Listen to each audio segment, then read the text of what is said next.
Selamat pagi, shalom dan salam sejahtera bagi saudara sekalian.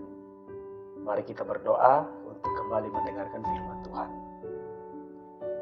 Ya Tuhan, diri kami sungguh-sungguh terbuka di hadapan-Mu untuk kembali mengalami kehadiran Tuhan melalui firman-Mu pada pagi hari ini. Tolonglah kami ya Allah Roh Kudus. Kami bisa memahaminya dengan baik dan kami bisa lakukan dalam kehidupan yang adalah anugerah Tuhan ini. Di dalam nama Tuhan Yesus kami berdoa. Amin. Lukas pasal 9 ayat 51 sampai ayat 56. Firman Tuhan kepada kita. Ketika hampir genap waktunya, Yesus diangkat ke surga. Ia mengarahkan pandangannya untuk pergi ke Yerusalem. Dan ia mengirim beberapa utusan mendahului dia. Mereka itu pergi, lalu masuk ke suatu desa orang Samaria untuk mempersiapkan segala sesuatu baginya. Tetapi orang-orang Samaria itu tidak mau menerima dia karena pelayanannya yang menuju Yerusalem. Ketika dua muridnya, yaitu Yakobus dan Yohanes, melihat hal itu, mereka berkata, "Tuhan, apakah Engkau mau supaya kami menyuruh api turun dari langit untuk membinasakan mereka?" Akan tetapi, ia berpaling dan menegur mereka. Lalu mereka pergi ke desa yang lain. Demikian firman Tuhan. Saudara-saudara yang dikasihi Tuhan, renungan pada pagi hari ini, tanggal 12 Juni 2020, meneladan pada cara Yesus menangani masalah. Saudara-saudara yang dikasihi Tuhan, orang bijak mengatakan,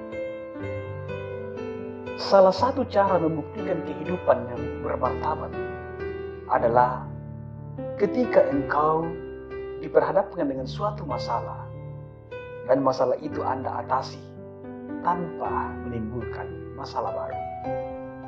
Namun dalam kenyataannya, manusia sering menciptakan masalah baru ketika mengatasi masalah karena salah mengatasi masalah sebelumnya. Dalam bacaan kita, kedua murid Yesus, yaitu Yohanes dan Yakobus, sangat marah ketika melihat orang Samaria tidak mau menerima Yesus. Saudara-saudara, ini bisa saja sangat beralasan bagi para murid. Karena dalam perjalanan pelayanan mereka, justru Tuhan Yesus sangat pro ke orang Samaria yang terkadang dilihat sebagai kelompok kelas 2. Mereka berkata kepada Yesus, "Tuhan, apakah Engkau mau supaya kami menyuruh api turun dari langit untuk membinasakan mereka?" Ucapan mereka tidak menyatakan kewenangan Tuhan dalam menghukum, tetapi didorong oleh amarah mereka, sebab menurut mereka Yesus itu ditolak oleh orang Samaria.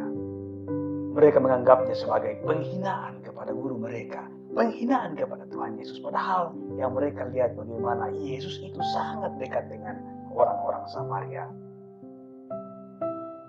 Yesus menegur mereka.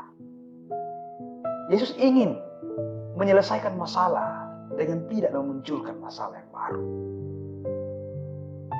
Sikap Yesus dalam bacaan kita mau mengajar para murid dan juga orang Samaria. Dan Yesus mau memperlihatkan caranya mengatasi masalah. Teguran Yesus kepada kedua muridnya tidak berarti bahwa ia menyetujui perbuatan orang Samaria yang menolaknya. Tetapi di balik sikapnya itu, Yesus memberikan teladan dalam mengatasi permasalahan.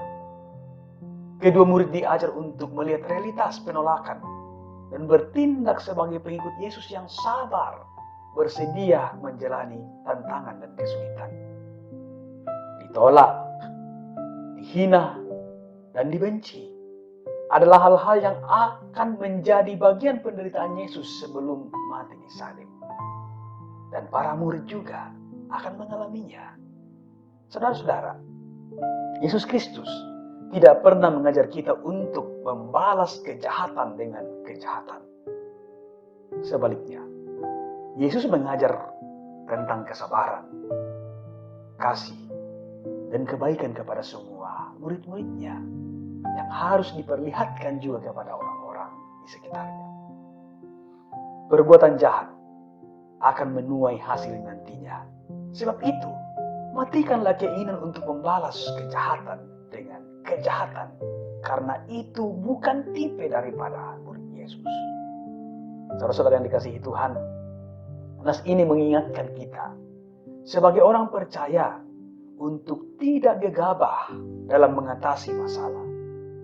Kita diajarkan untuk berhati-hati dalam menggumuli permasalahan, apalagi memakai agama, memakai topeng iman, memakai kuasa rohani secara salah sebagai solusi dangkal dalam mengatasi permasalahan. Karena itu, gunakan hikmat Tuhan sebagai bukti bahwa kita mampu menempatkan diri secara tepat dan bijak sebagai orang percaya yang bersedia mengalami tantangan pelayanan dengan penuh sukacita tanpa menimbulkan masalah. Karena hidup kita bukan untuk menaklukkan orang lain, tetapi hidup kita dipanggil untuk menyebarkan cinta, untuk menabur nilai hidup yang baik dalam hidup bersama dengan orang lain. Saudara-saudara, Mahatma Gandhi mengatakan, "Love is the strongest force the world possesses." Cinta adalah kekuatan terkuat yang dimiliki oleh dunia. Karena itu saudara, karena cintanya kepada manusia, Tuhan Yesus selalu menangani masalah tanpa memunculkan masalah baru. Dia ingin dan dia menginginkan kita juga melakukan hal yang demikian. Mengatasi masalah tanpa masalah. Dan itu hanya mampu bisa dilakukan jika tumbuh cinta yang sesungguhnya dalam hati dan hidup kita. Tuhan menolong kita. Haleluya. Amin. Mari kita berdoa.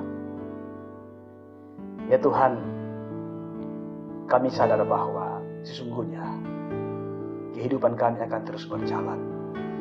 Kehidupan keimanan kami akan terus berjalan.